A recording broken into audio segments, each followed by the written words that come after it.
Okay, episode 82. Today on the Saudi Fitness Talk Show, we're joined by Mohammed Ameenuddin. Yes, Ameen is fine. Yeah. Ameen. Yep. Thank you for saving me on that one. Better known to as many as Ameen, right?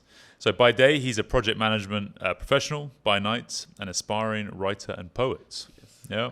A fitness fanatic with a love for long distance running. Ameen's journey from fat to almost fit, yeah. which we'll go through, fuels his passion to motivate those around him and inspire them to connect with nature through running. His work spans leading community runs with Adidas Runners Riyadh, serving as an ambassador for Naked Sports Innovations and Get Sported in the MENA region, writing for DQ Living, Yes, I've been writing. and hosting creative wellbeing workshops. Yes. So what don't you do? This is what we'll get into. You do a lot. So whether through words or miles, Ameen is all about balancing heart and mind, fostering self-love and using running as a tool to spark creativity and personal growth. I think it's quite flattering. His mantra, if people accept their shortcomings with full volition, the angst inside us will diminish and only love will prevail forever. Yeah, that's me. That's my mindset, basically. Ameen, welcome to the show. Thank you so much for having me, guys. Welcome. Thank you, Todd and Adam. Thank you so much. So why don't we get into the kind of background, because there's a lot I think to unpack today with everything that you're doing and do and have done. And I think when you see people who are doing a lot of things, for me I'm always like, what's the background? What's going on behind the scenes? What's built you up to this point right now? Because there seems to be a lot. So kind of tell the audience and us a little bit about what your background. Yeah, thank you for the nice introduction. The thing is, I was an active guy in my college days way back.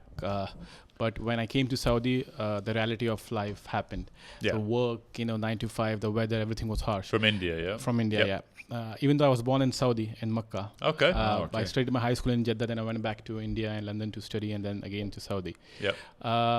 2017, there was a reality check for my life. I was like around 130 kilograms, and I was pre-diabetic, 5.9. And your height is roughly? 5'8". So I was 130 at 5'8". 130, and I had a cyst in my chest, left chest, of around 1.5 inch deep. And doctor said diabetic medication, surgery, so on and so forth. Okay. And it was 2017, like almost 8 years back. Yeah. And I was just married for 5 years, no kids, and I said it's too young to have these kind of medications. I went How to old the are you again? How old? I am 40 right now. No, but when all this was... This happened like 8 years back, 32. 32. Wow, yeah. Yeah, that's- so I started going to the gym just for the sole reason of losing weight. Mhm. And the weightlifting was not giving me that kind of a motivation, because it's no end of the day, there is no goal, just losing your weight. Yep.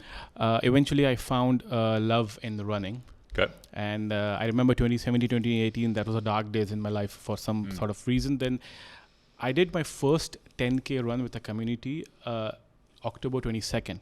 Mm-hmm. I just walked. It took me like almost 1.5 hours to do the 10K. Yeah. October of 2018. And that clicked me that this is something that I would like to continue. I want to go ahead with it.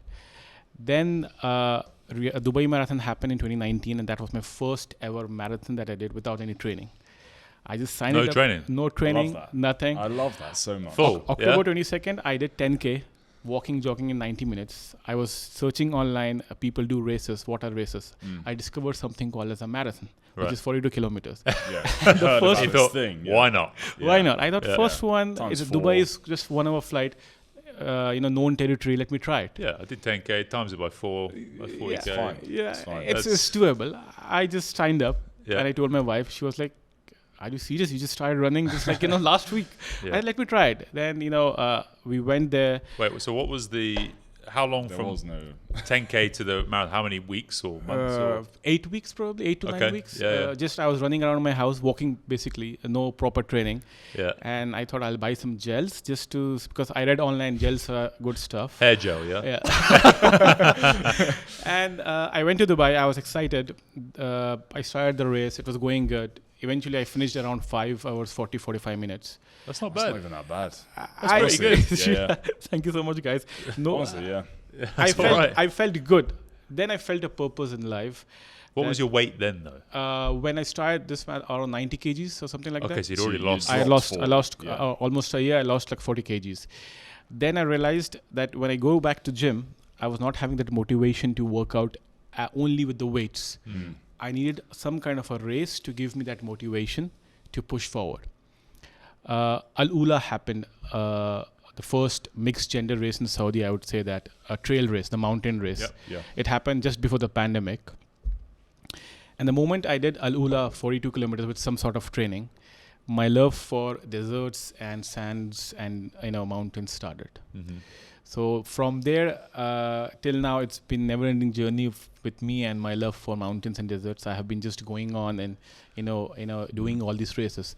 One of the main reasons is if I plan for a race in a year, it's basically a goal for a family as well. Like I have my vacation planned. For example, in December I'm doing a race, so it's kind of a vacation time for the family and also a goal for me to perform well in those days professionally and personally. Because I'm sure you guys are much more experienced in that. When you have a training plan or a specific competition or a training, so you have to revolve your day around that specific thing. So my professional and personal life in those 3 months of intense training becomes much better. So I'm able to divide my time. More focused. Easier to make decisions. Easy to make decisions. Plan my family trips, my family time, my friends time, my socializing is revolving around that training period. So over the years, I have realized it has helped me to calm down a lot, and it has helped me to perform better professionally and personally. And why did you decide to run to start with? How did that happen? A lot of emotional scenes behind that. 2018, just before the 10Ks or the 10K times, I was in a dark moment in my life, a very, very dark moment, losing some loved ones and, some very personal dark moments. Then I wanted to have a light to it, So that pushed me to running. And the road race wasn't, quenching my thirst to blur out the dark lights. The mountains did. So when I went into the nature to do my running, that clicked me more to be stuck to nature and then, evolve myself, professionally and personally as a good person. It's not just about running. It's not about running, definitely. Yeah, okay. Interesting. And it became eventually from a weight loss goal to run to a permanent, serious passion for life. Because I feel when I do my running, probably out of the hundreds who are watching me, maybe one might need a push to get out of the comfort zone, like I needed a push, and they might start doing something better with their life. With going back a bit to the weight loss, so you're 130 kilos, 32 years old. What was the thing to be like, right, I need to sort myself out, I'm a mess. So how did you get up to that point? And then how did you come down, again? I'm a big foodie. Yes. I love food. Even right now. Desserts. That's why we train, by the way. That's the only reason why I train. So I can eat desserts. Never say no to dessert. I couldn't agree more with you guys. Desserts, and I love my pizzas and burgers as well. Same. So I reached to 130 by, no training, just eating anything and everything I want. Was that over the span? Were you a big kid, or was that you built up in your 20s? No, I built up when I came here. I was a very active guy in my college. I used to play sports. We've heard that before. I played cricket, I played football. But when I came here, eventually the reality check of life happened, the work, you get the a stress. job, you're in the office, you're not moving as much. That, and I loved exploring out. So the stress release factor those days was food. I still remember from 2012 till 2018, the stress release factor was, search online for a new restaurant, just go and have it. The heavy buffets that we have here in all the hotels, that was my weekly thing. Every Friday your coping brunch. mechanism. Coping mechanism and, trying to avoid the reality. Now when I look back, I feel it's not a regret, but I feel I could have done better in trying to avoid those things, because every Friday going to a heavy buffet, like every other day eating out, was just a casual thing of, avoiding reality. Right. So this type of running helped me to, cope up with it. So then, so that period is like 10 years roughly. Yeah? Yes, so when you came back from India, from college, you were in Saudi, and then you're putting on, is that what you always say? It's a slow build-up. Slow build-up, yeah. And you don't really realize it. Never. Other people may notice it around you, obviously, but then it's like you're putting on 10 years divide. How heavy were you when you came back from India? I was 2012 I came back, 13 years back. Yeah, so and I was 20, 27. I was good enough. I 70, 75 that time with the weight, and it grew to 130. You almost doubled your weight. Doubled my weight. That's impressive. And when I checked my weight, solid, honestly. 60, really 60 divided by 12. That's not easy to accomplish. So you're putting on 5 kilos a year, basically. A month, 5 kilos a month probably. Yeah, 5 kilos a year. Sorry, 5 kilos a month. Yeah. But that's it. If 5 kilos a year you're putting on 12 years. It was 60 huge. kilos. It was humongous. Yeah, I never realized, because what happened is I started, getting wearing the thobes, the Saudi dress. Yes. Yeah. And it becomes very easy with that. You don't know when you are gaining weight. Yeah. No one notices so much. Yeah, It's no one covered. notices. It's comfortable, Yeah. and you start wearing to office. Even though I don't have much white thobes, I wear fancy kind of thobes and stuff. I get them stitched, and that became more of a habit. Get new thobes stitched, tailored and very comfy, different designs. So that became my style for like many years, just to avoid the extra weight I was carrying with me. Yeah, that's the scary thing, and you see a lot of it. I saw it with some of my friends, after university, and then to now, 12, 15 years later, and they just put it on that, 2 to 5 kilos a year, but then you take that 10, 15 years later, and it's a boom. It's a double weight. Boom. And so then, what did you do then? So when you're 130 kilos, look, it's not easy. You can't go running. It's hard to run. Definitely. Even walking is hard. Very hard. So what were your first initial, right, how do I get going? It was a random blood test at one of my cousin's clinic in Riyadh way back in 2017, 2018, end of 2017, 2018. He said, just come, let's have a blood test and stuff. I have a free camp. I said, okay. And the blood report came out pre-diabetic, and then I was having all the markers were the markers were high alert, red, and I started feeling pain in my chest, on the left side of my chest. So when you were in the clinic, reading the report, not after, not just anxiety. See, the anxiety was there, but then again, I was having that pain. I was ignoring. I thought it's just because of it not sleeping properly, maybe indigestion. Because usually, what happens is whenever we have a pain in our chest, we think it's because of the gases and indigestion because we eat a lot. Yeah, it's fine.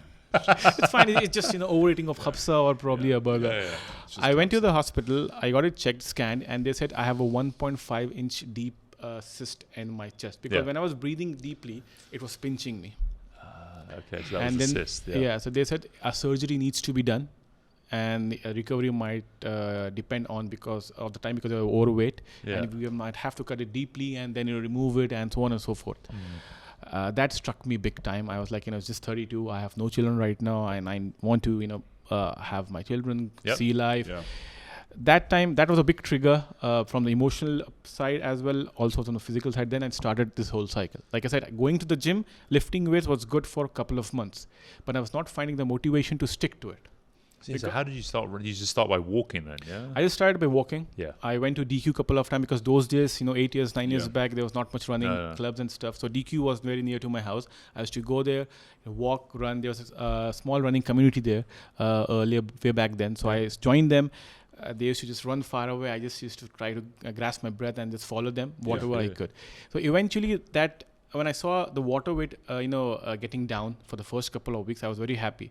And that time it was fast initially, Yeah, I was not aware of what water weight is and how the weight needs to be registered. So I was just thought, I'm losing weight very fast. Then again started eating. Then I lost like 5 kgs of probably water weight and initial weight, how it is. And then the next weekend I have a pizza or burger, it goes back to 2 kgs up. So I was like, what's wrong with me? Then I did some research and analysis. Then I thought, okay, I need to lose the extreme fat that I have. Then eventually the running part came, and that helped me to, create a mindset where I can focus on my own self. And so in terms of your diet, tell us what it was like back then at your peak. What was a day in the life? What was it like then? What was it like as you were dropping, and then what's it looking like now? So at its worst, at its peak, what was it? What was a day looking like for you? At its peaks, there was no breakfast. To be very honest, zero breakfast. Because you sleep late, you get up very late. You're so full from the night before. Just take a shower, go straight to the office, have nothing. Probably after lunchtime was like the first bite of fried stuff. The burgers, fried burgers. Grilled was like no in my dictionary those days. Grilled is disgusting. Grilled, that's nice. So fried chicken burgers. Fried chicken. How many burgers are we talking? 3. I mean, I normally do. I would had like 2 McChickens at one time with the large fries and a soda. That was my intake. You're making me hungry, honestly. And probably after that, I'm a sweet tooth, so I needed to have something sweet. McFlurry. McFlurry. If not, then probably definitely. This was daily, almost every day, and that was just lunch. Okay, that's nice. And Twix is my favorite chocolate way back then. Twix. Twix is great. Two bars of 2 fingers each. So Yeah. like 4 fingers of Twix. Smart. Double up. Double up, yeah. Let's Double go. up, yeah. Bang yeah. for your buck, isn't Yeah. it? Come on, You let's just go. get one, No, like no, a Mars bar. You get 2. And then when I go home, then again there was like the home cooked food and all this stuff, like heavy stuff. Like we Indians love to eat heavy stuff, so we used to eat a lot of the Yeah. biryanis, the heavy Yeah. stuff. Biryani's good. Chicken biryani rice. is- A lot. It's like it's the Indian capsule. Yeah. The Indian cups kind of Yeah, a thing. yeah. It's much spicier. And the thing is, we eat more of rice, the carbs, and less of protein. Because Yeah. even if you see in the kapsa, there's this one piece of chicken that the rice is humongous. Huge plate So of rice. we eat a lot of rice, and those just like I had zero knowledge. So we eat a lot of rice, and the protein part was just maybe 20% of the meal. 80% was hardcore carbs. Hardcore carbs. Literally That's the hardcore. name of my new book. Hardcore carbs. Hardcore Love carbs, that. yeah. Okay, Yeah. so you're going hard. And then you mix with all the ghee, the oil. All Yes, the fatty, delicious. tasty stuff. delicious. And then, like, what about evening? Did you ever have like after Late the, night. after the meal? Around 7:30 was my dinner time always, and then probably around 9:30, 10 it's just desserts time again. And if I'm Yeah. feeling hungry because I just have simple white rice and some gravy at home, a curry, then I would order some kind of a shawarma or stuff with extra mayonnaise and ketchup, and then just hog it Just on to top up. just to before top bed, up because I'm feeling a bit of hungry, Yeah. Slightly but I hungry. still need to Yeah. eat something. Yeah. I think it's not even hunger, is it? You just want the Boredom. sensation. Yeah. Sensation. It's just I'm watching those days Netflix was not that common. It was just the online movies and stuff. So Yeah. just to kill my time while watching movies, probably a French fries, onion rings, and You have a partner? You have a... yeah, I have a Yeah. wife and I have a daughter of 6 years old. Yeah, Yeah. Okay. So with your wife, was she cooking a lot of the meals as well? yeah. So she's to blame, yeah? No, not exactly. no. It's her fault. No. It's her fault. push all It's her- responsibility. it's her The good fault. thing about it is, I blame my wife we for everything. started our weight loss journey together. Okay. 2018. Yeah, She's yeah. having a personal coach, online coach. She doesn't go out much, so she's having a personal So online did you coach. decide at the same time we're going to start? I Or did started- you start and then she followed? What was... It was more or less the same, yeah. Good. I started, then she Yeah. started getting back as well to her, fitness routine as well. We have an online coach for her. She works out at home. I have a small gym at home. I don't go out to. I used to go out to fitness time before, but now I have a small gym at home Smart. just to spend more time Convenience, with my better. kid, my daughter, and More my likely wife. to be consistent if it's Yes, on of in your course. house. The basic No dumbbells, excuse. basic Yeah. high level treadmill, Yeah. basic dumbbells, kettlebells, and No matter how pull-up busy bar. you get, if it's It's in just the house. 30 to 45 minutes I need. I just do my workout. So Yeah. Good for you. But this is it. Often with like weight loss, like having that supporting network is crucial. We see it here big a time, lot. don't big we? time. Yeah. With clients and people, they want to lose weight, they want to change their bodies and everything else, but the rest of their family not interested. And then especially here in the Saudi culture, big dinners, big lunches, all especially on the weekends, and they're trying to eat chicken, some vegetables, like low carb, and then It's a no-no. There's a buffet. Buffet happening. Big Like- plates of the goat, the complete goat is Yeah, there. every So weekend. much fat. I can Calories is proudly say, and I'm happy to say this, that I've a lost of friends when I started eating clean and started my weight loss stuff. I have lost a lot of friends. I was a guy where Thursday evening, the weekend, I used to eat heavy, go out with my friends, and have that hubbly bubbly, the shisha early Yep. in the morning in Wadi Hanifa. So Wadi Hanifa for me before was just a chill out place. Now it's my running place every Friday. Yeah. You see nice. them still, yeah? You run past I them see a now. lot Run of past them. You run past them in the Run- morning. I man. remember I smile at them and I see, I was there wherever you were. Yeah. Because tomorrow Yeah. morning I have a 3.5 hour run in Wadi Hanifa. So I'll start at 3:30 in the morning just to avoid the sun. Yeah. So when I run and I remember those 3:30, 3 a.m. in the morning, I just remind myself, yes, I was there. I don't regret, I don't miss it. But then again, I enjoyed both parts of life. So that's Yeah. what, comes to me. And then how did you change, the next phase? What did you start to change about your diet to start dropping weight? I studied a little bit, researched about, the proteins, the carbs, not in detail. I don't weigh my food right now. I just go with assumption.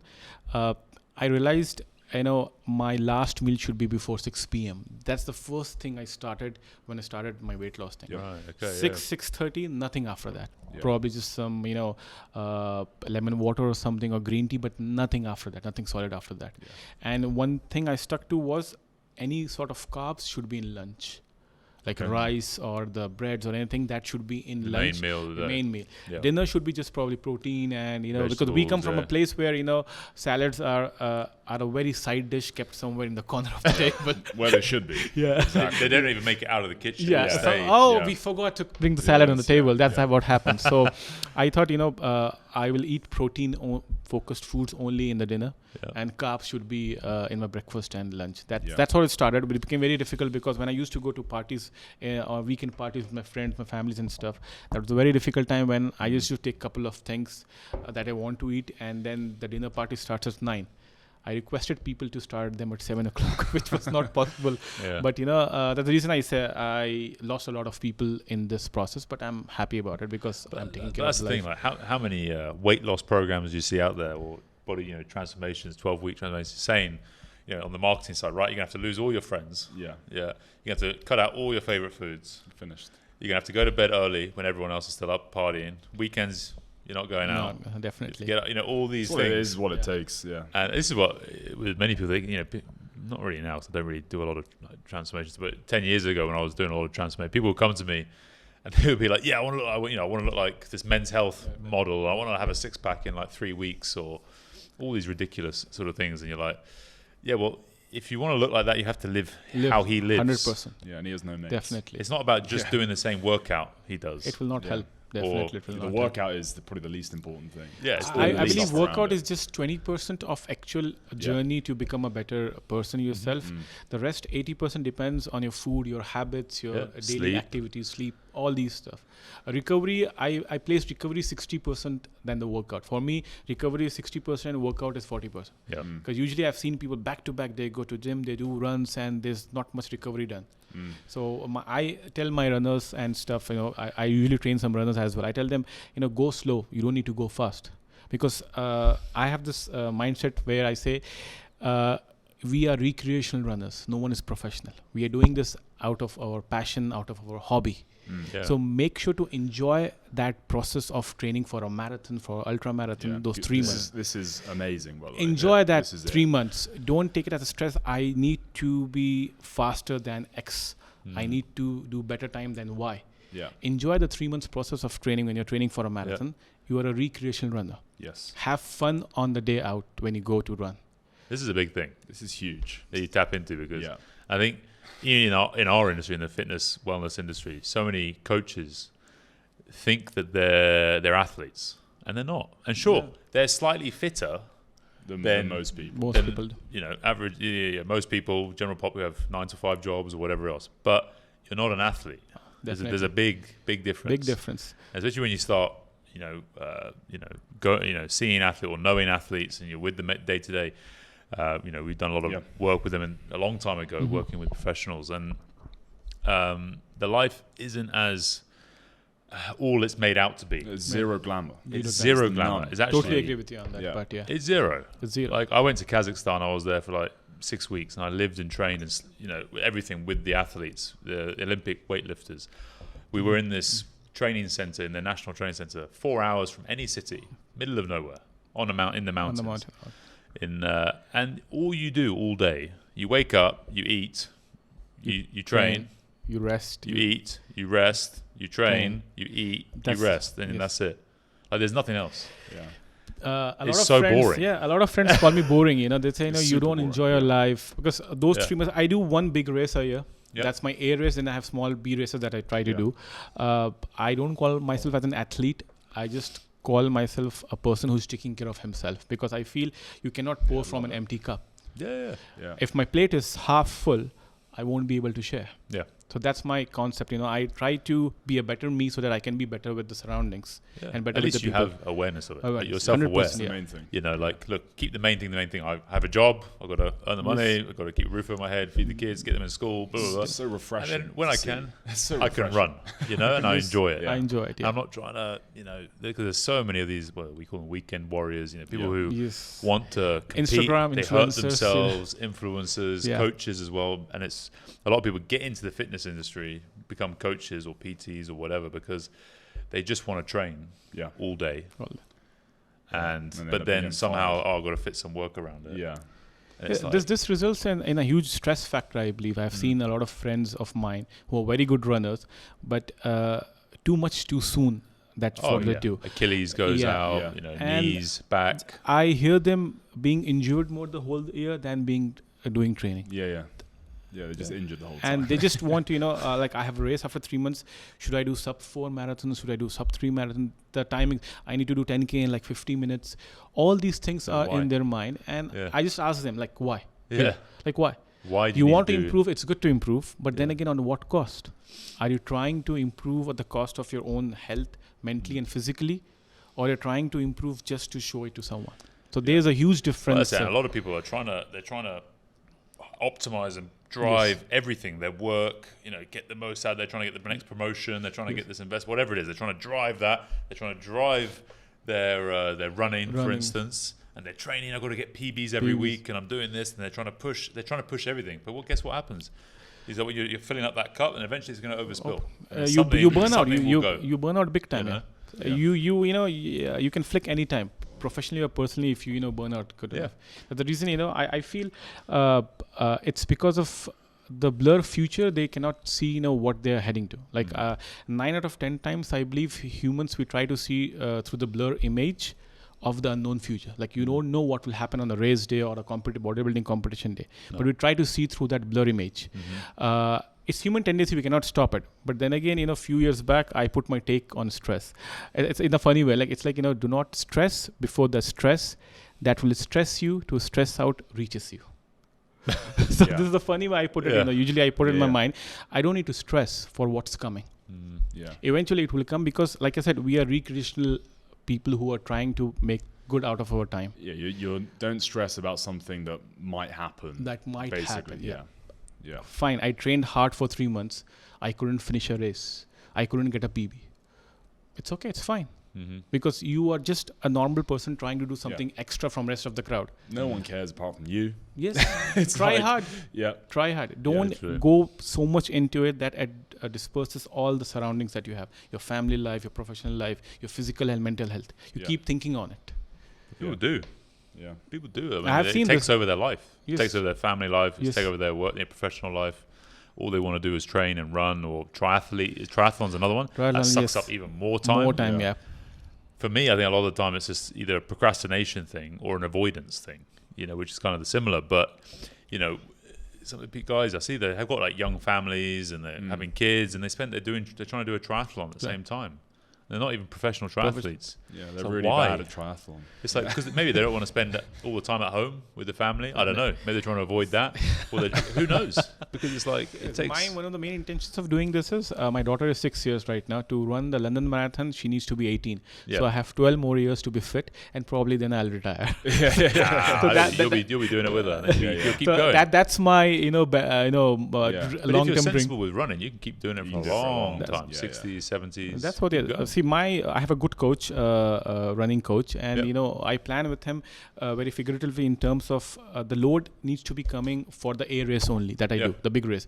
The rest of the year, I just want to Just cruising, do the enjoy it. maintain it. Yeah. Probably have a local race, then just try to not push for it, but just because I have long training hours sometimes. Yeah. Like last year when I was training for my Mauritius 100 miles, I had like 6-7 hours of running in the mountains in edge of the world. Holy. Only those 3 months were very tough, but rest of the year it was just like maintenance, like 3 hours, 4 hours, but that not too very harsh.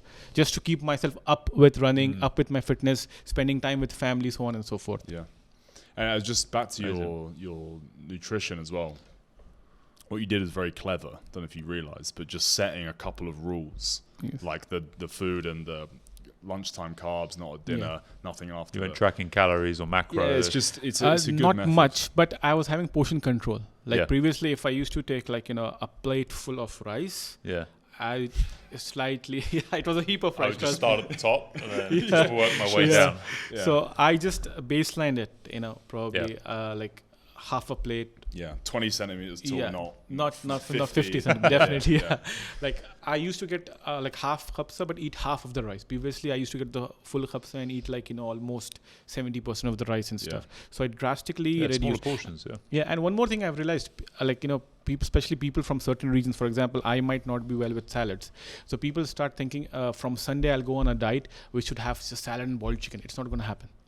I'm not a professional, but from my personal experience, I feel people should stick to their roots and their own regions. Like eating boiled chicken for me will be very difficult. But I can have the spicy chicken. You but say boiled chicken. Boiled chicken, That's yeah. disgusting. Horrible. Yeah, I've seen a lot of people, trying to eat boiled chicken, salads, the moment they start their diet and stuff. It's not, it's practically not possible because you're not from that region. You're not going to stick to it. You're not going to stick to it. It's not sustainable.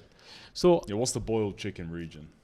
Well, I think it might be maybe Poland. It's probably Poland. Yeah. So I started eating my everything. own Cabbage. spiced chicken, but in a less quantity. Yeah. But you know what you were saying about the whole, I had my biggest meal at lunchtime, stop eating before like 6 or sunset basically. Yeah. A lot of these things are from Ayurvedic medicine, naturally. Yes. So part of the whole health system of Ayurvedic medicine is have your biggest meal in around midday when the sun is at its peak, and then you have it, smaller meal. Easy digestible meals before sunset, That's my routine for almost, like you can say, 6 years right now. I've been following it intensely. Same. Yeah. Unless there's some outing or probably on a vacation, something, I still try to manage it. But you can do that now. You've dropped the majority of what you need. You're good. Yeah. Well, I gained weight last year because I had an accident when I was doing my 100 miles Mauritius race. After 42 miles, I slipped off the mountain. I had, collarbone and shoulder. Wait. Slow down. So you're in Mauritius. You're in Mauritius. Yeah, Mauritius, And you 42 miles in. Yeah, 42 miles in my 100 miles race, And you slide it down was a mountain. raining. I think it was the peak, Black River's peak probably. And one wrong step and I slipped like almost 15 meters. I was sliding because it was a steep mountain. I was sliding and I could see a big, humongous tree trunk. I thought it's my head or my shoulder. So I just tried to control myself. I moved and it hit my shoulder and collarbone. Better. Yeah, you'd be on head, wouldn't you? Yeah. I'd have gone head. It's in my nature. Yeah. So that was a tough time. That was the first race in my 6 years of running that I did not finish. The first race. I prepared well. I was very happy. Dislocate? What happened? Collarbone dislocate? There was a minute fractures and a lot of blood clots, thankfully. But it was so humongous that I couldn't lift my arm to this level. Yeah. And I was there in Mauritius. Like after the race, usually I fix all the, my family outing, the, vacation for my family starts then. The moment I go, then the 2 days I rest, I have my race, then the 10 days are my family. Nice. It's a good way of doing it. Yeah. So usually this is my pattern for all my races. This time it was different. Because I was taken to the hospital. I was brought probably in an ambulance to the resort, and my wife and daughter saw me, and they were like, "Okay, something is really wrong," because I had my shoulder, everything was tied up. I was in full mud and a very bad state. I was still smiling. I'll show you the photograph. Because I had to smile. There was no other option. But the recovery took a lot of time. I was on certain medications because they said either surgery to remove the blood clots, because I did not have any movement of my hand, or medications which would help I'll gain weight. It'll give me. Yeah, you will. So I had heavy medication and stuff. I gained weight. I'm still in process of losing my weight right now back. What I did not know that time was I also had an injury in my L4 and L5 because I was focusing only on the visible injury. This was so bad. This was very bad. You jolted the whole spine. So I did a couple of MRIs and I found out my L4 and L5 there's a protrusion in it still. But I'm fine now. I'm into recovery training right now. I'm good. But the weight gain has been there. I'm trying to get back into shape. But I know I have done that, so I'm happy about it. But the point here is, I have learned from that experience big time. That as humans we need to like I do a lot of workshops on mindset. So my mindset says we need to accept our failures. If at all we have to grow, we have to accept and accommodate our failures, our dullness, our shortcomings. Because asking for help and saying I don't know a certain thing doesn't make you a lost cause. Well, that's it. Failure is just a mindset. It's how you look at it. Definitely. You just got to reframe it. It's like people say, "Oh, I win or lose." People say, "Well, you win or you learn." Win or learn. That's my thing. Yeah, definitely. I saw on your Instagram. You post a lot of quotes and motivational, inspirational sort of stuff and mindset. I write a lot about it. I write poems on self-development work. All these stuff, because I have been in the dark spot, and I know a lot of people in my immediate surroundings are in the dark spot as well. But they need a push. No one would come and say you openly. But then again, you can sense that kind of wish in them where they want a slight push. So probably I feel from my post, from my talks, they might feel that push and do something better. So that's my intention of just focusing on these aspects, because I have been there. in a very, very dark spot. So I just want to come out and try to give what I have, achieved a little bit. And running helps with that, doesn't it? 100%. And being around other people, because you're part running of is a therapy for me. a few communities and stuff like that. Running is definitely a therapy. It helps to, I would say it helps any person to grow mentally. Physical benefits are definitely there, but mentally running helps a lot. It helps, it pushes your mind to different dimensions where you start talking to yourself. Yeah, you do, but That's the reason I like to run alone a lot.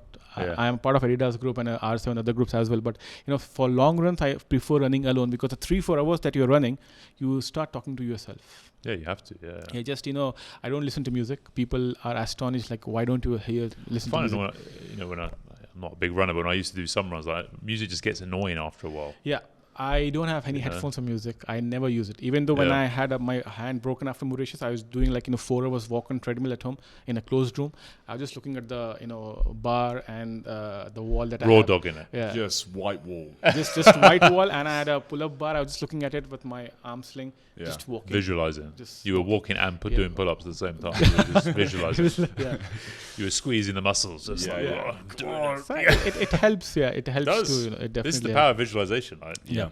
That's why so many athletes use it, especially top athletes. But even in rehab, from a point of early phases, like when you are immobile, being able to just squeeze and contract, and I was joking about the pull-up, but actually that sort of thing is useful. You're just squeezing those muscles and visualizing it. 100%. It still sends signals definitely to those muscles, that's even what if you can't move. I usually say, you should visualize reaching the finish line for a race. That makes the journey easier.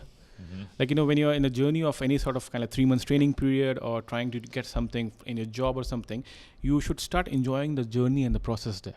What happens is you should visualize, fine, after 3 months, I'll be reaching the finish line, irrespective of the time or the PBs or anything. I just want to reach the finish line because my daughter is waiting for me, my wife is waiting for me. That visualization helps me to, perform better in my training. It's a 9 to 5 layman's thing that I do. Because I'm not an athlete. It's just how I see and perceive and move forward with my trainings. It becomes very monotonous sometimes, getting up early, doing day in, day out, doing the same things, hill repetitions, lifting the same weight. But then again, when you visualize that at the finish line, I have my wife and my daughter waiting for me. Yeah, it's powerful. Yeah. So that visualization helps me to move further. Yeah. Don't want your wife thinking you're a loser. I used to compete. I was rugby, and then I used to do Olympic weightlifting. So I used to snatch and clean and jerk, heavy. Heavy. Total opposite of you. I would work for about 10 seconds max, and then I would rest for like 15 minutes, 10, 15 minutes. Whereas you're like the opposite end of the spectrum. But that's what I always used to think. When I was like going out on stage, like it's the British Championships and stuff, and then my family's there, my wife's there, and you're like, don't be a loser. Come on, you can't bail on this. You can't just do it. You can't miss all 3 lifts and and my first British Championship, I was like, because you have 3 attempts, so like the first snatch I've been building up, and then I missed the first one. I'm like, fuck, then straight over. Second and missed the second one. And if I'd missed this third one, I'm out. Luckily, I just about caught it. I was like, getting it up. The third one is the most important. Yeah. And then I got through, but for me, it was always that, just not letting people down.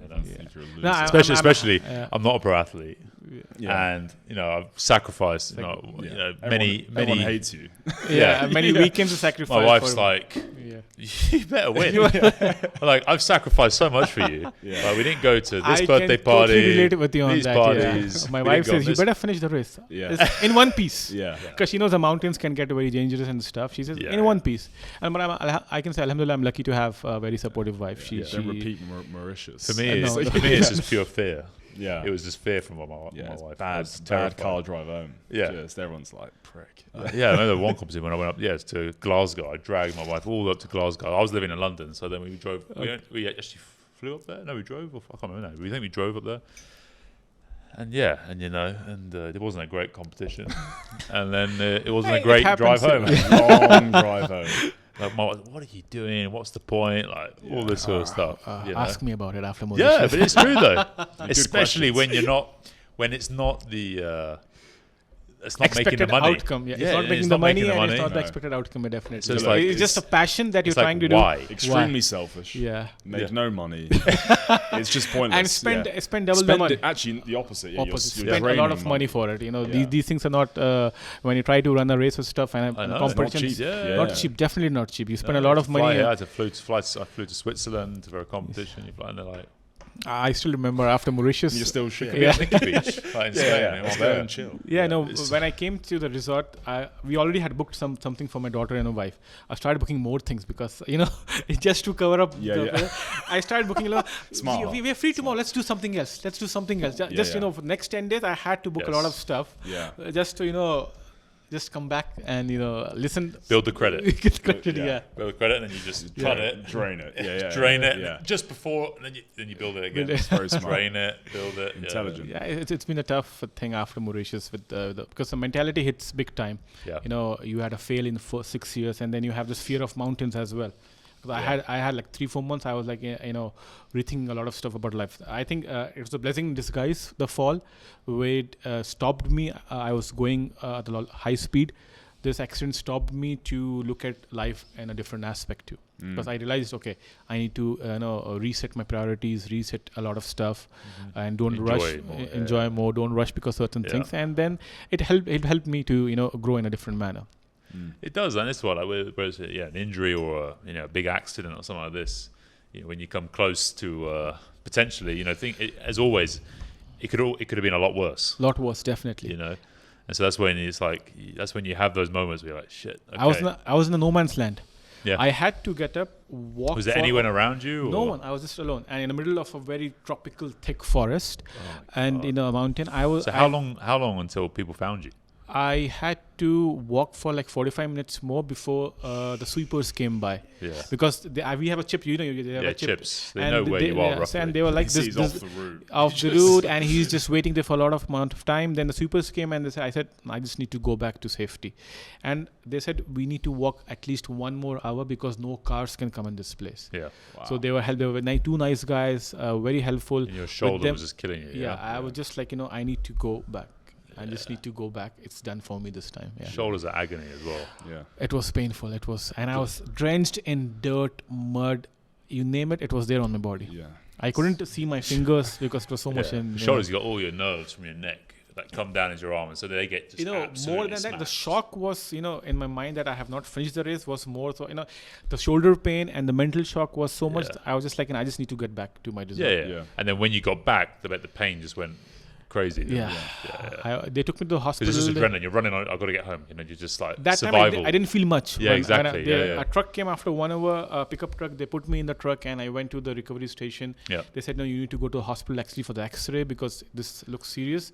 I went to the hospital. The hospital was half an hour How drive. bad is it? How bad is it? It's just glowing blue. It's like Blue and So red and it was pink, blue yeah. and I was like, okay, something's really wrong. I fucked couldn't up. see like this. I just took a selfie. The bone Okay, sticking out. that's so bad. Yeah. That's so bad. They Was took there me- anything to collar, anything sticking out? Nothing or sticking anything? out. Alhamdulillah, I was lucky for that. It was just, Because he hit like this, the tree. yeah, hit like this to the tree and the collarbone. So there were a lot of you're blood lucky, like clots. collarbone and- just Oh, I did not come up. Happened to me before. breaking the skin. Yeah. Oh, you're broken the skin? Well, didn't break. I didn't break the skin. No, but that pushing ligament out. AC Ligament, over the top. Okay. Just, It must have been painful, yeah. I didn't even feel it at the time. Same. Kind Yeah, of, well, even not the same till thing, but going yeah. to the resort, I did not feel anything. The moment I came to the resort, it took me like, I still remember like 30 minutes just to remove the dirt out of my body. Yeah. It was stuck.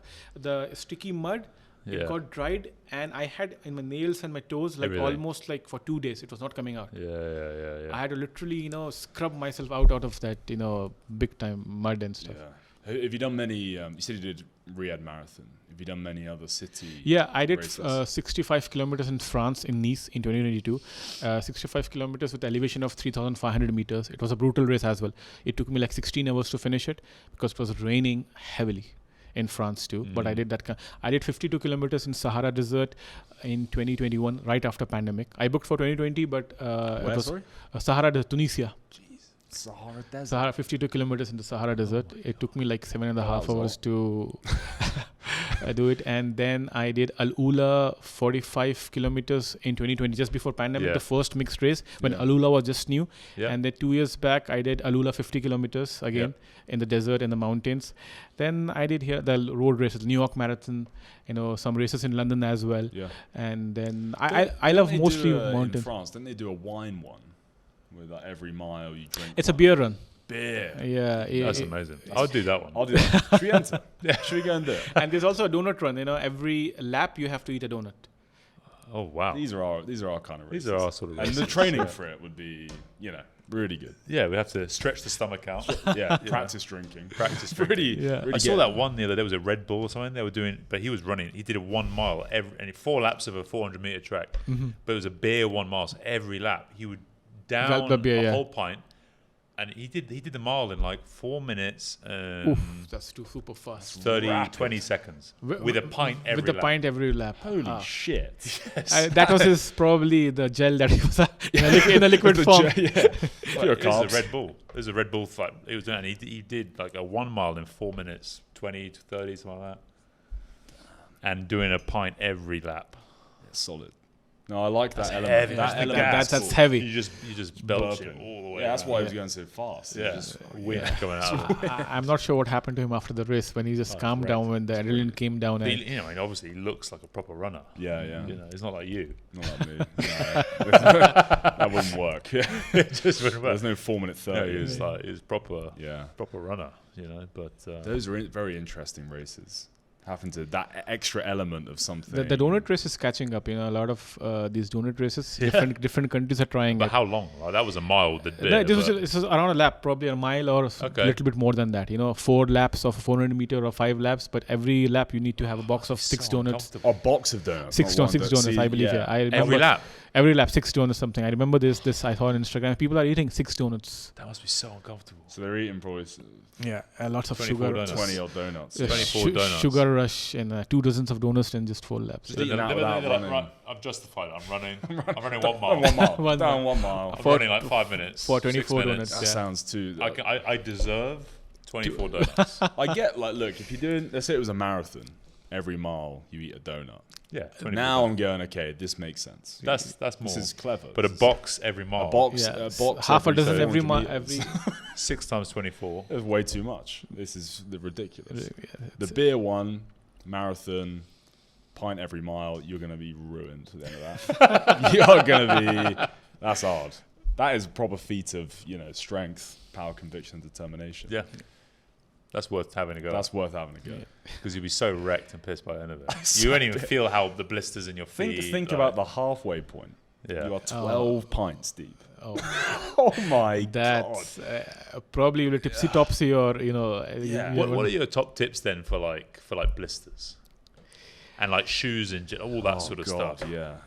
See, I would say... Have you had the same pair of shoes for a long time or you change it regularly? You need to change your shoes regularly. Right. See, Okay. I would say I have done certifications in marathon training coaches and stuff, but I always say suit what suits you. Don't go with the trend or probably someone runs fast. You see he's wearing XYZ brand.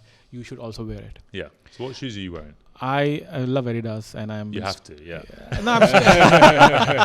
No, since my running journeys in 2017, 2018, I just randomly bought Adidas shoes. Yeah. Okay. And then I fell in love with it because it was comfortable and I was heavy. So the Ultra Boost of Adidas helped me to maintain my knees and stuff. Yeah. So eventually that became my running stuff. Right. So I would say I believe every running shoes have around 500 to 600 kilometers of mileage. Right. And you should be very careful where you are running. That's probably. That's a lifetime. That's the lifetime. That's a lifetime of running. So for me, I have a different treadmill shoes. Trail shoes are different, definitely, and the road shoes different. More grippy. And usually, as a 9 to 5 regular runner, recreation runner, I wouldn't suggest people to spend a lot on shoes. For speed training, I have different shoes. I've seen people doing that. Mm-hmm. And end of the day, after 3 months of training, they get injured or they don't do the stuff. So try to minimize these costs by having consistency with your workout rather than just following a trend. Yeah. Because there's a trend going on that for speed session, I need to have XYZ shoes. For long runs, it's good. It's definitely good. Yeah. But as a recreational runner, you should be very focused. But wear what you're going to wear in the race, right? Get used to those shoes. Yes, definitely. Yeah. What I do is usually the last month of training, I use the shoes that I'm going to wear in the training. Yeah, so you In specialize. the race, yeah. So I get used to them and I get, accumulated with them. Normal periodization. Yes, principles, 1 month is good enough because the last month of training I would run around at least 200 kilometers in a month. Yeah. So that would be good for my feet Wear as 'em well. in. Yeah. Some of these trainers look ridiculous. Like these hokers. Like they're like Fuck. that thick, Thick, and they're yeah. like rock. Like Rock. you don't even do anything. Like your foot can't do anything. You just fall forward. It's and just, start running. it's just falling. You're constantly falling. It's basically for runners who are fast. All Yeah. these thick sole. I think Nike also has them. Adidas probably has them, and some other brands too, Hoka and stuff. It's basically for fast runners. But then again, like I said, you need to buy shoes based on your requirements. You know you're not gonna run fast. Then why do you want to buy those shoes? Yeah. Buy something which you can run comfortably in. And there's nothing worse than having you got 1,000 Real plus shoes on. Yeah. You're just fat and slow. That's not good. No point. You want to Definitely go not good. basic. That's why I say to all the new runners, or probably in my workshop with runners, do not go with the trend. Yeah. Look what suits you. You know your pace. You know you're fast or slow. Yeah. Buy that thing. A shoe will never make you fast. Yeah. A shoe will never A make lot you of people fast. believe that, don't They they? believe it. Yeah. They believe that I'm going to run. If I so buy that fast. shoes, rapid. I'll run fast. It will help you to Yes. maintain your speed probably, but not help You you know to when you run feel fast. the fastest is barefoot. Yeah. That's when you feel rapid. Rapid. Yeah. Yeah. It's so light. You just feel like so Yeah. quick. Recently, I have seen online a man did a full marathon, I think sub-3 in Crocs. Crocs.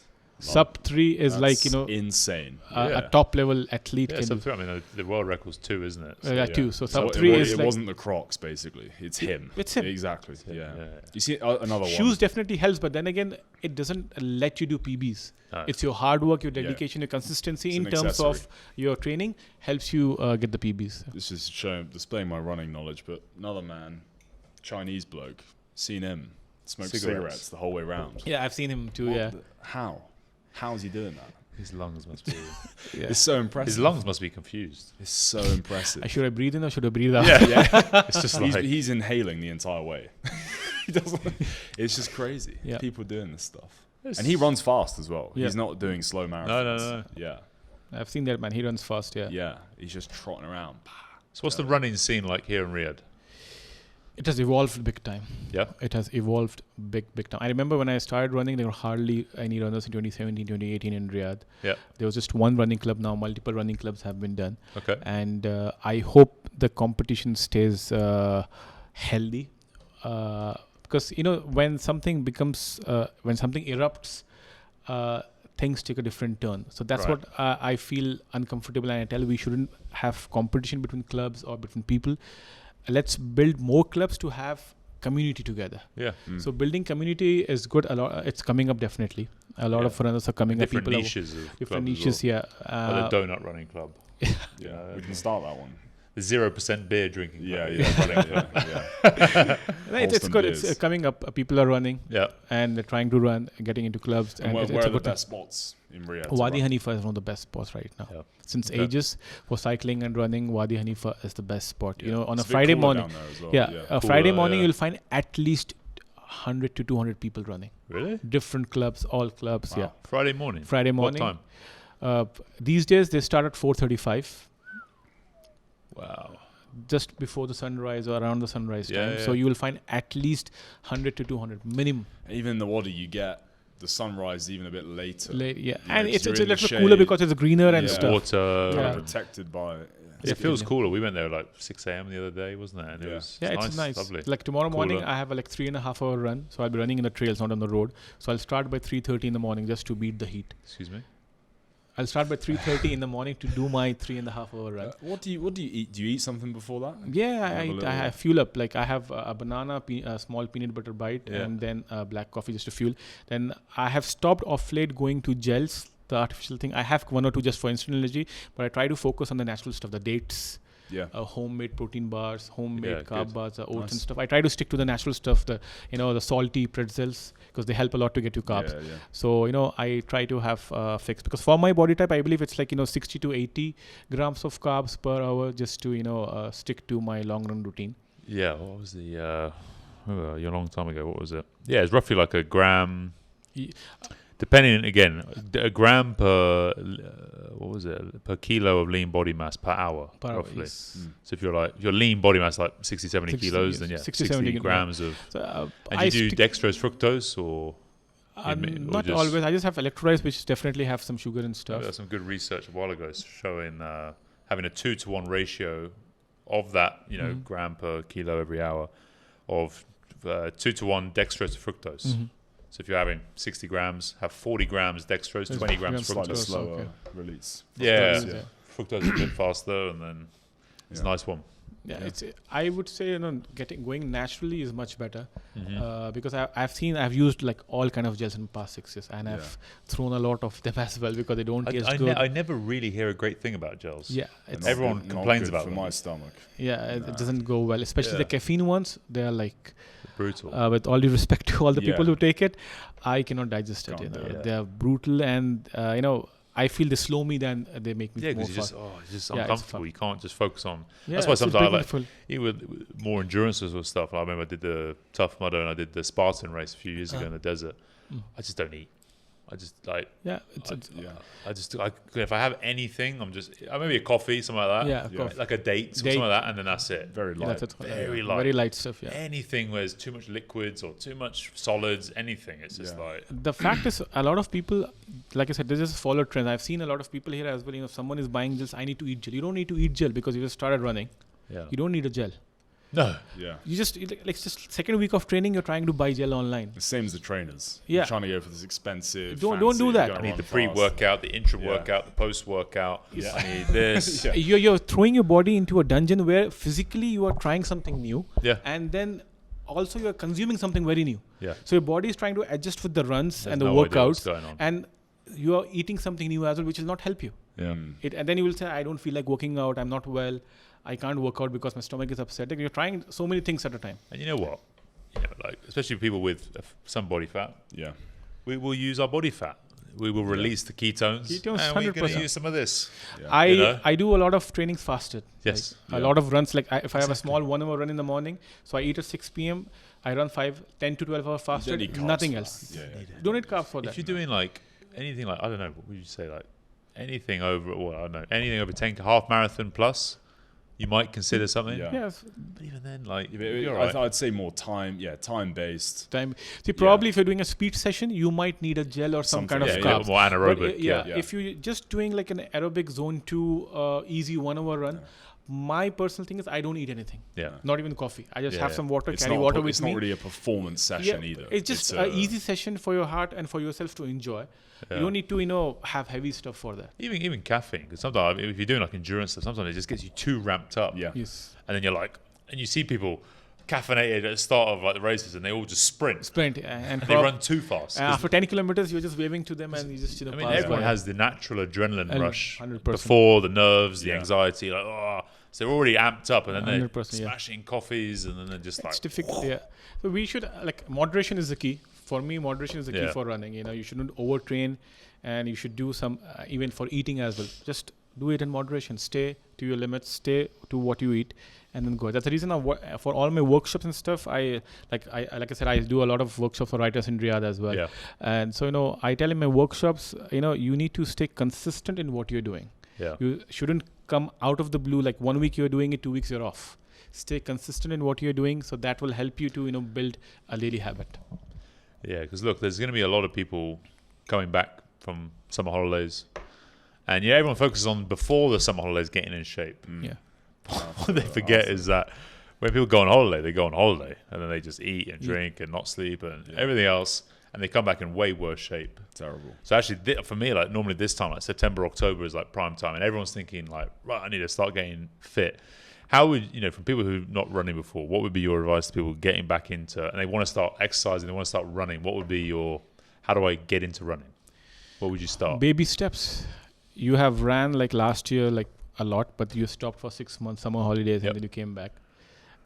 Baby steps again, because the body gets back to the normal point where you are not trained. Mm-hmm. So trying to get back to the same routine pattern that you had 6 months back will not help. Yeah. That's a mistake most people do. I've been running most people try and start where they left off. Yeah, but they don't see that all these weeks, the months, they have done a lot of damage to themselves physically in terms of eating habits, sleeping habits, not training habits, and then they try to start again.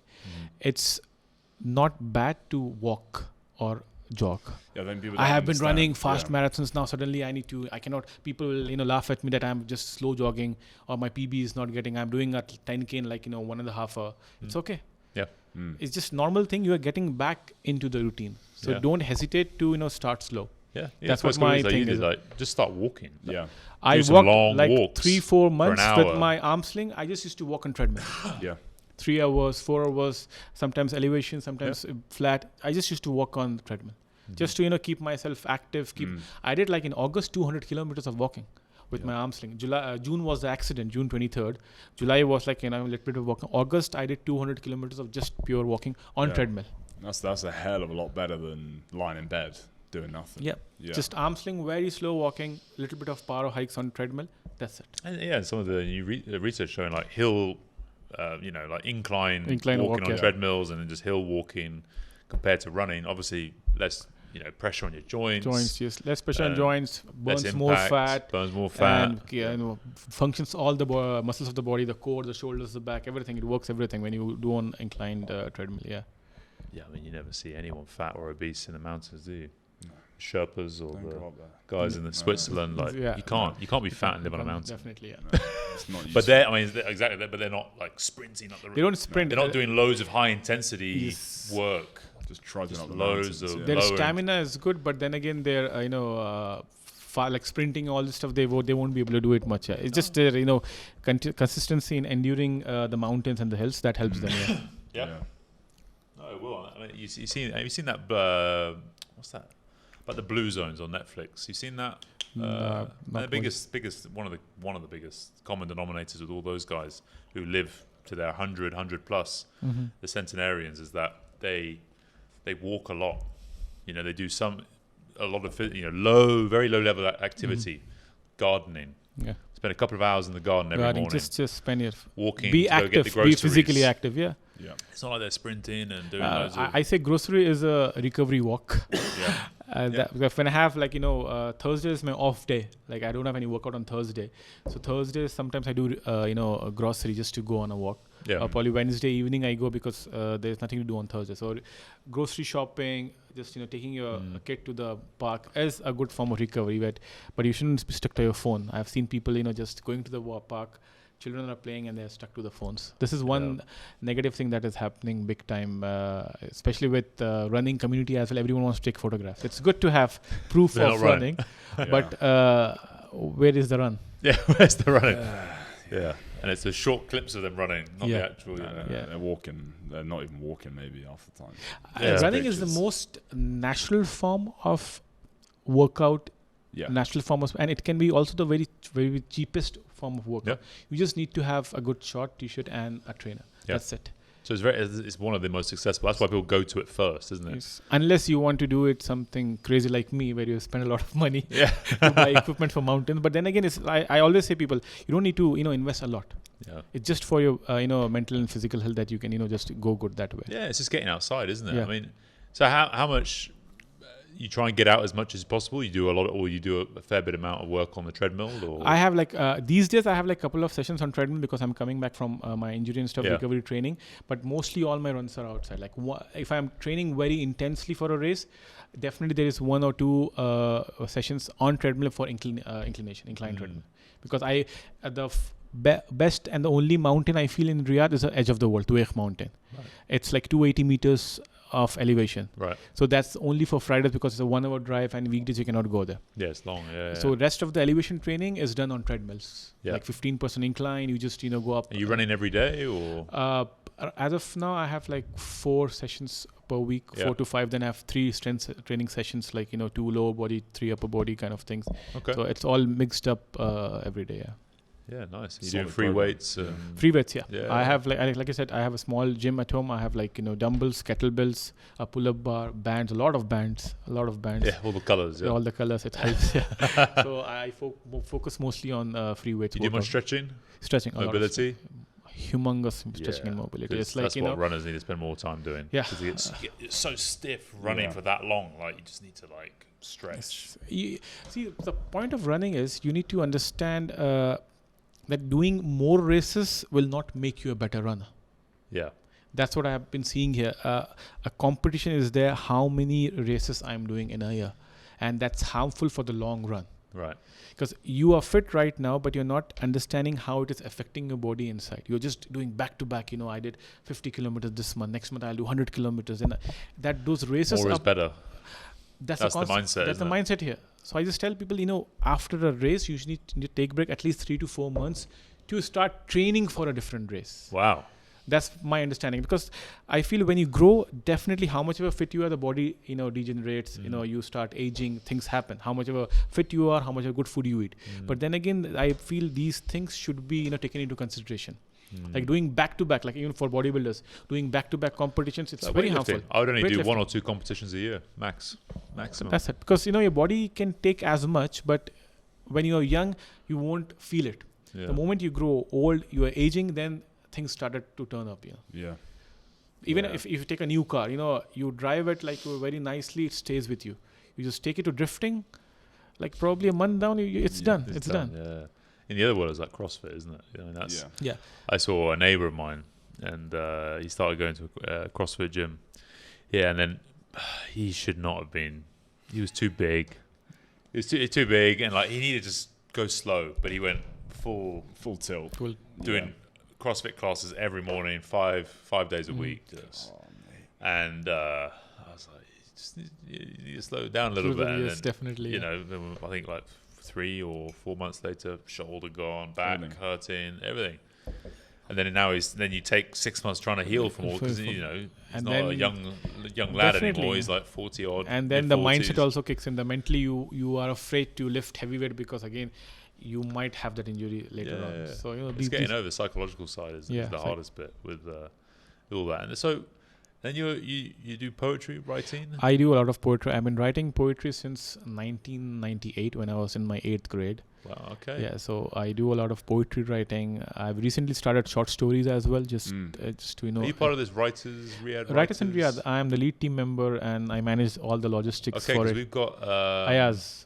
Yes, he's coming on the show next week. Yeah, he's my very good friend. I bumped into him just randomly in a coffee shop. He's a very nice guy. I bumped into him. I was just sitting down having a coffee, and then he was with another guy who I knew, and they came over, and I was like, and then we sat for 2 hours. Yeah, he mentioned that he was in Mohammed probably. Then he met you that day. Yes, that day. Yeah. Ayaz, he's just like a brother to me. We are very close. Lubna is the founder of Writers in Riyadh. Okay. So we have a good community going on there as well. Yeah. Yeah, it's building, isn't it? It's building. Bigger and bigger. It's just 2 years. I've been with Lubna since the inception of this 2 years back. Yep. So I manage the logistics, all the stuff. So how does that work? How does Riyadh Writers work?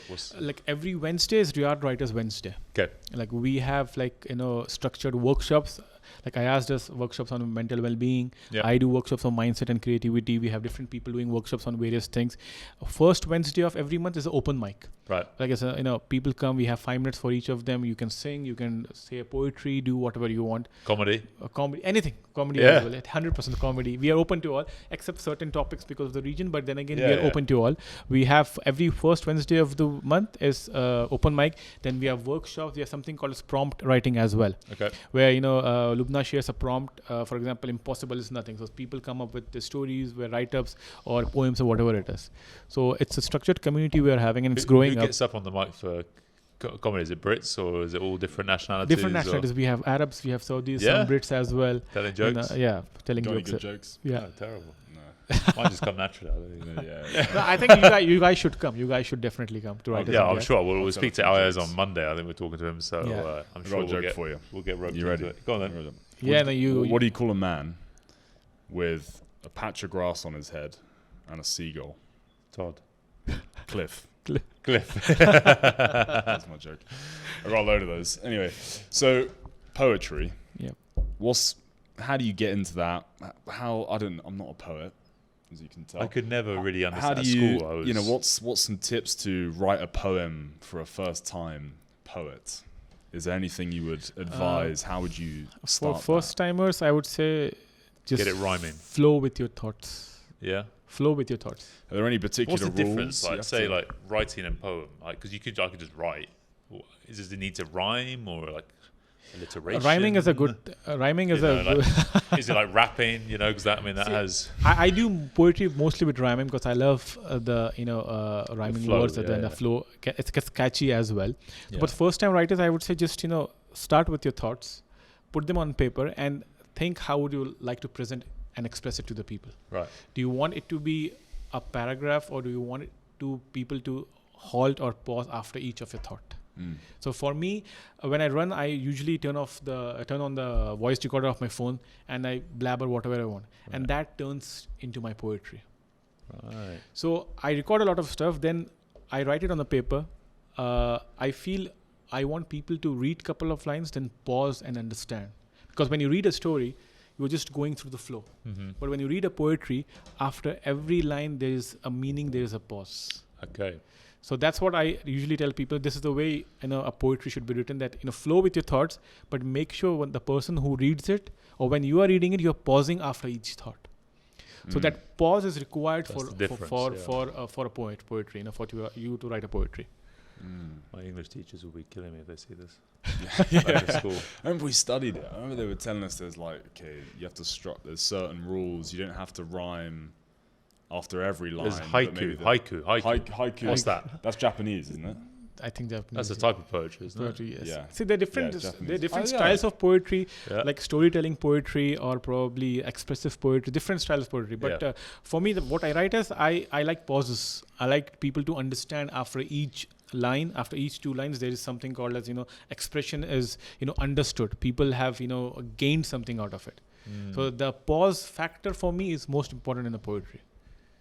Like every two lines should have a meaning, and we should write one. And that should connect to the next two lines. There should be a flow in the poetry. I read because my daughter's 4 years.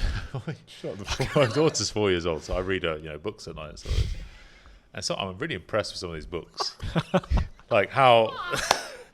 the works of art. These are amazing. Like how they rhyme, and I'm just like, I'm reading it, loving it. She's falling asleep. Yeah, you're still there. Violets are blue, roses are red, and something. These kids' books are phenomenal. Yeah, definitely. Some of them are trash, but some of them are. That's all he reads, by the way. Just kids. That's actually all I read nowadays. I read kids' books every night. So they say, "Oh, you should read before you go to bed." I'm just reading. I'm reading kids' book. I'm reading what's his name? Are really nice. So good. The Gruffalo and reading. Gruffalo, that's a classic. My daughter loves Gruffalo.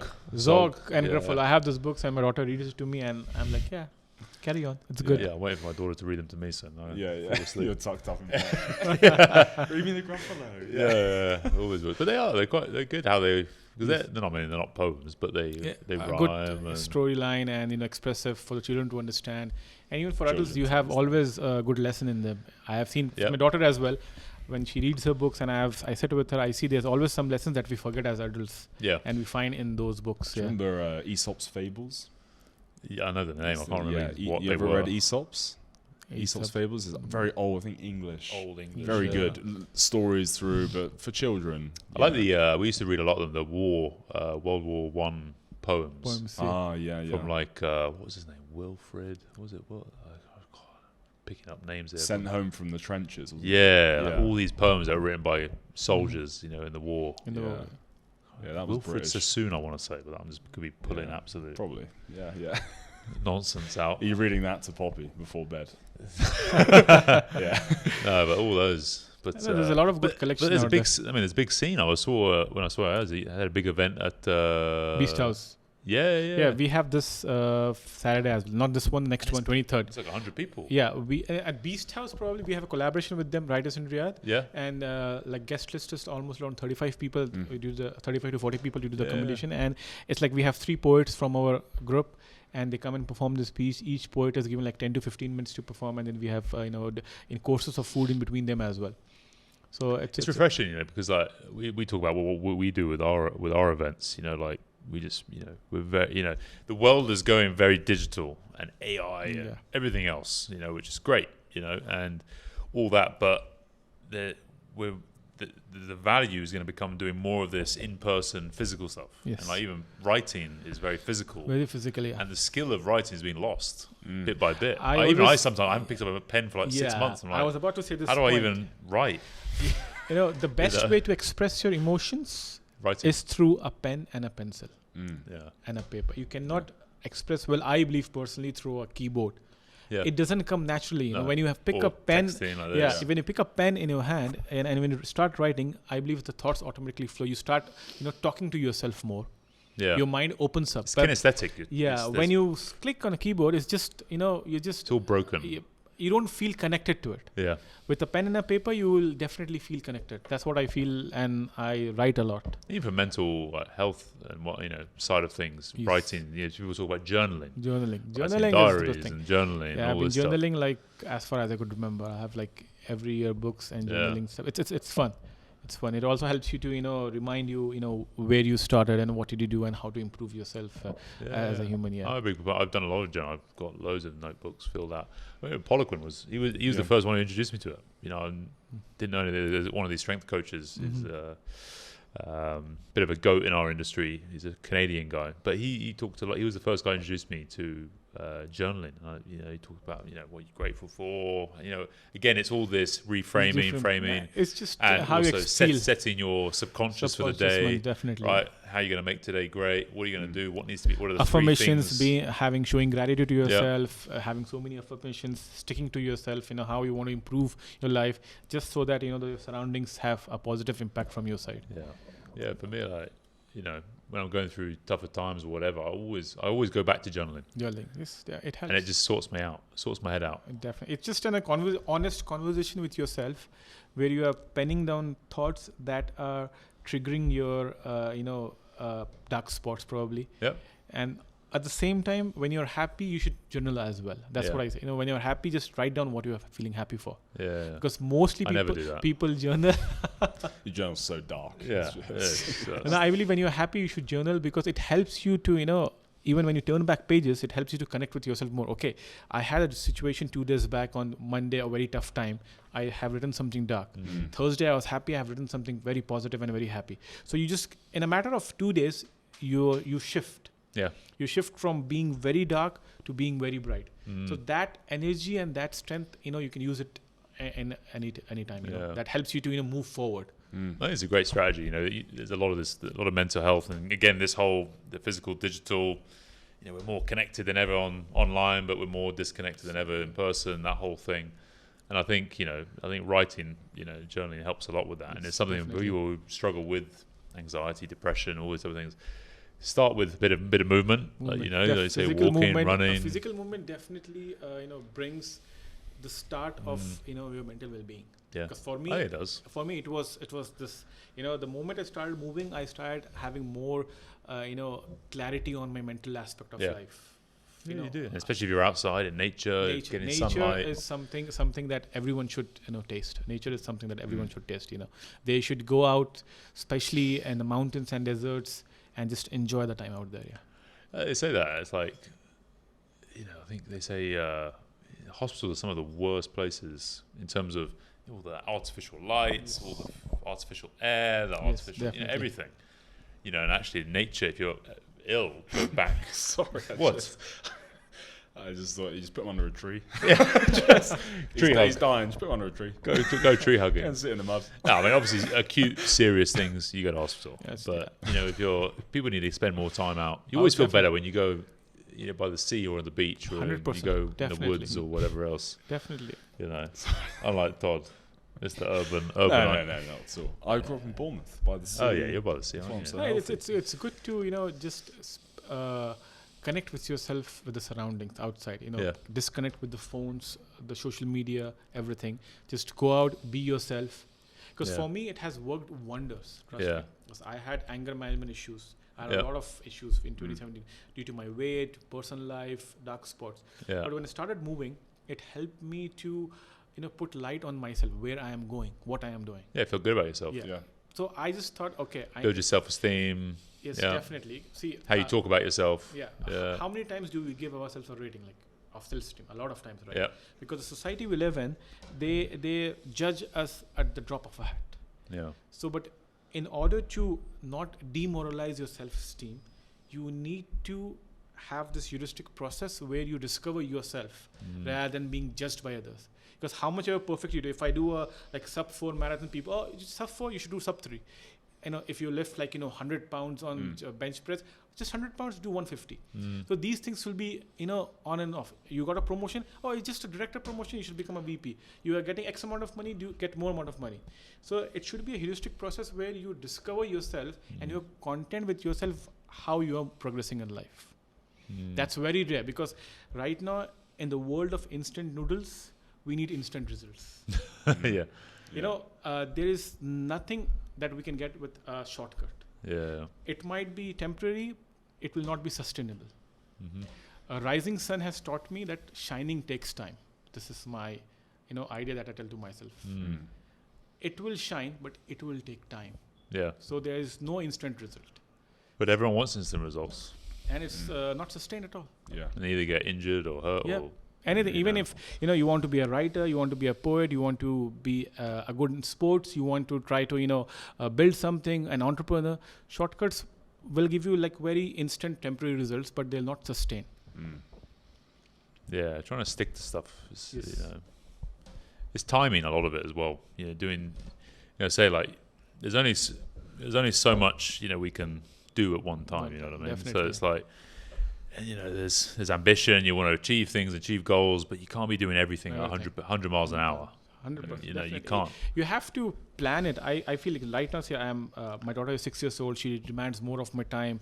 I have a family. So, you need to make sure you cannot train like an athlete. You cannot work 24/7 because you have to manage and balance everything. The only way that can be done is how you process your mindset to manage your whole day.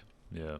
So expectations. Yeah. Isn't See, one of my friends might be having extra time, so he's doing extra things. I might not be at liberty to use that extra time. Yeah. So I need to focus how I manage things. And not compare yourself Not to everyone compare else. yourself. The moment you start having this unnecessary competition, it's done. It's done. Yeah, it's tough. In my 20s, I competed, did everything, and then as soon as I, got in my 30s, started focusing on work and having a family and everything else, I just can't train and lift anywhere near the intensity I used to. Definitely. No way. No way. For me now, I train 45 minutes tops. 30 minutes, 45 minutes, and that's fine. And you're happy about it. Yeah, but and that's it. But so much of my identity for so long was being the strongest and all this sort of stuff and fittest and all these type of things. But I had to let go of that, and that's why identity is such a big thing as well. Not definitely. Being Adam the weightlifter or Adam the rugby player, whatever it was. You know what I mean? You have to. Who is Adam you have to find who is Adam at the end of the day. See, the moment you get up in the morning, the first thing you see is yourself in the mirror. So you need to be content with that person. You need to be happy with that person.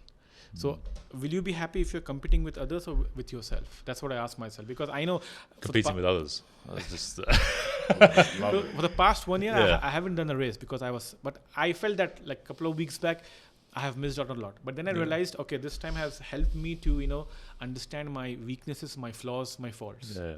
So I can work on them in every aspect, professionally, personally, or whatever it is. That's it. It's deciding what. I think a lot of people try to be competitive over everything. Everything. Yeah. And it's like, why?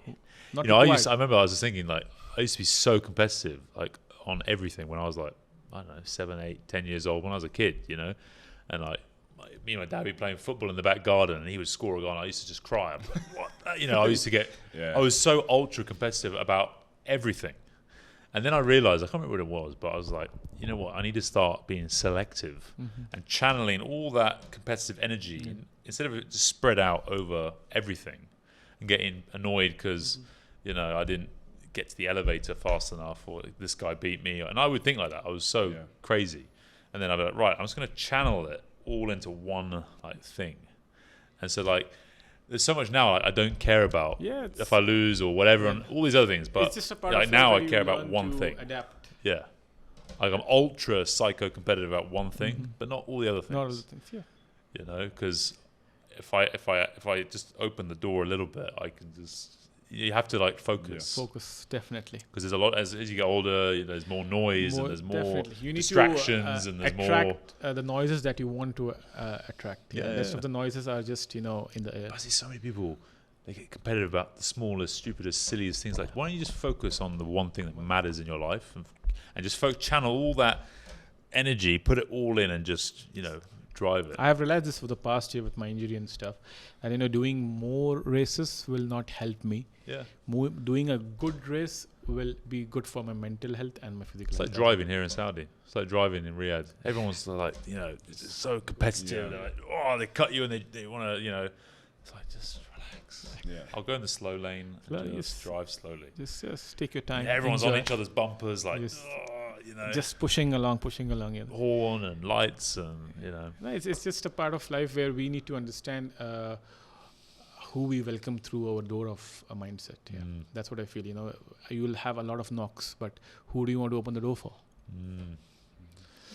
Yeah, well, on that note, I mean, thank you very much. It's been Thank you so been a much, pleasure. guys. Really open up the kind of who you are and what you've been doing and what you've done, and some crazy stories, Mauritius and everything else. So, I think it was good to. Thank you very much for coming on the show. Thank you so really much for appreciate having sharing me, your guys. story and It was fun. Yeah. what you've been doing, and I can't wait to see what more you do. With all the other. What's the next thing you're doing coming up? There'll be a Tuwaiq race in November, 50 kilometers. Tuwaiq, yeah. It will be just for me to get back to running, and then Small race, 50k. Yeah. Small. Short one. I'm just trying to get back to mountains, and then I'll be doing the 100k in Alula in Jan. Okay. That's we go. my current plan as of now, just to Nice. improve and In see January. where I go. Yeah. And maybe I don't want to disclose here because my wife will watch it, and it will be a problem. Yeah. I'll tell you after the podcast. Yeah, tell don't us. give it too many races. Yeah. Just just doing one or two. Yeah. One or two races. Yeah, That's it. yeah. So probably that next year I'll just trying to do something because just trying to get back to my routine. Yeah, get and- back. You're still Yeah, recovering I from just the want to injury. see and- where my body lies right now and how much I can train. yeah, So that's keep what getting in shape. The next one, Yeah. you're sending her nice resorts in the Sahara Desert. Look at this wonderful hotel in the Sahara.